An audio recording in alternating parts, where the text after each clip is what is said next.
Hey everyone, welcome to Mountain Beast Mysteries. In today's video, I'm going to be sharing a very creepy and chilling Bigfoot encounter that happened in Washington back in 1994. This is one that definitely would make the hairs on the back of your neck stand up. It involves a father and his 7-year-old boy, as well as their dog. They were heading out on a fishing trip when on the way they made a pit stop to make some casts in a river and see if they could catch anything. And this is when they saw a Bigfoot-like creature crouched over an animal carcass, ripping it apart.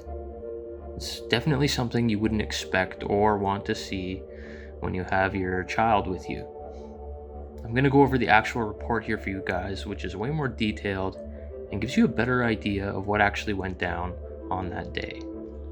It was mid to late April in 1994 when my 7-year-old son and I went to find a fishing lake we had heard about in the mountains north of Gold Bar. Being a new resident to Washington at the time, I had no knowledge of any ape-like creatures in the woods. I can remember it was early Wednesday morning, and it was heavy overcast with snow still clinging to the shaded areas. And we ended up first on a blacktop road which gave way to a gravel road that became extremely narrow and twisting as we climbed higher into the mountains. With my son grumbling and my dog needing to lift a leg, along with me being not sure we were even on the right road, I decided to turn around and go back to let him drop his line in a stream we passed by. Parking the car, we proceeded to walk a ways downstream, some 150 to 200 yards. With our dog out ahead, I had my hands full, carrying my son and equipment through the brush. It was when the stream made a sharp turn that I first caught wind of a foul smell, a bad odor which is hard to explain. At about the same moment, our dog came whimpering back, all nervous acting, and hanging under my feet.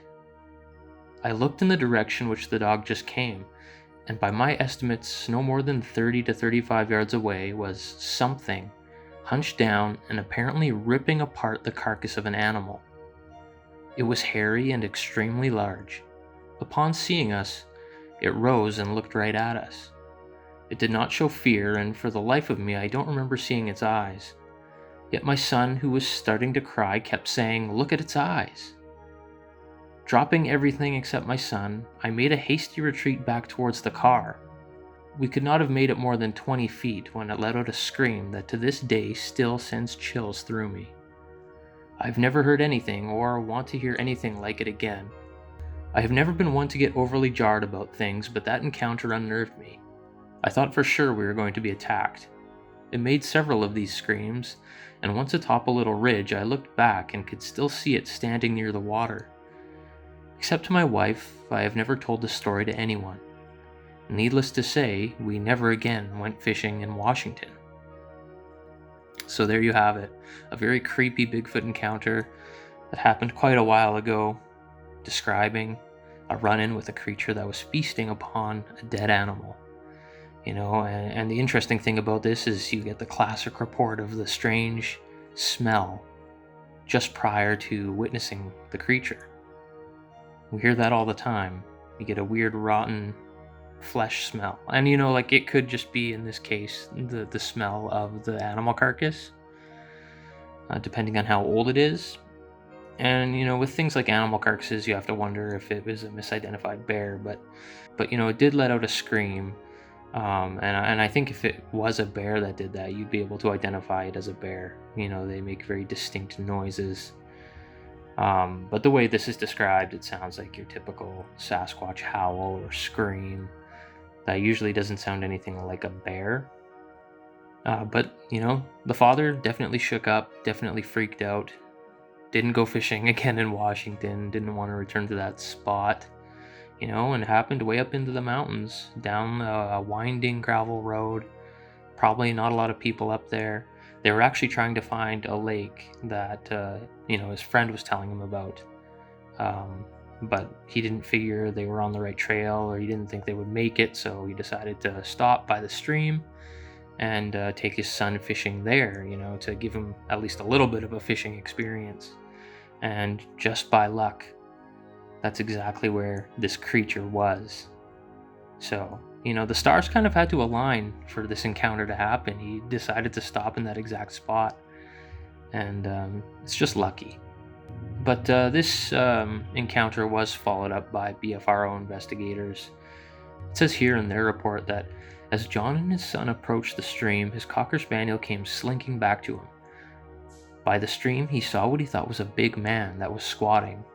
The color was grayish with some brown. When the animal saw him, it stood up from its hunched position and straightened. John was amazed at the size of the animal. He estimated the height to be a little over 7 feet. John has been courtside at professional basketball games and said the size of the creature was similar to the biggest ball players. The animal had long hair dangling off its arms, and the same long hair covering its torso. John said he remembers seeing that the hands of the Sasquatch were red, with what he assumed to be blood, and that it looked like it was pulling at the skin of a dead animal when he came upon it. John's impression was that he was in the animal's territory and that it was standing its ground. He said he felt threatened. At the sight of this, John fell backwards, hurting his leg. He and his son made a hasty retreat back to his car, without his fishing gear. The animal then proceeded to scream at John, which he described as a shrill and piercing sound. John grew up in the outdoors, but after this incident he was bothered for weeks. So, you hear a lot about people running into Bigfoot and actually developing PTSD to a degree afterwards, because it's so shocking and unusual and scary and terrifying. So it has that much of a psychological effect on people. Not in all cases, but in a lot of cases, it appears to have that effect. And when you read this report, it really does sound like this guy saw a Sasquatch and not a bear that he was misidentifying, because he describes seeing its hands, and he was only 30 yards away from it. So you'd think that at that distance you'd be able to tell it was a bear, and the way he describes like the color of the hair and the length of the hair, it doesn't sound like a bear at all.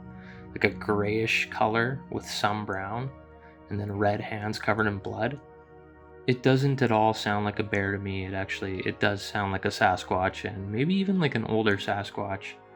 You do hear the odd tale of grayish Sasquatch or white-haired Sasquatch, and in most cases they speculate that those are older Sasquatch creatures, kind of like humans, I guess. When they get older, their hair goes gray.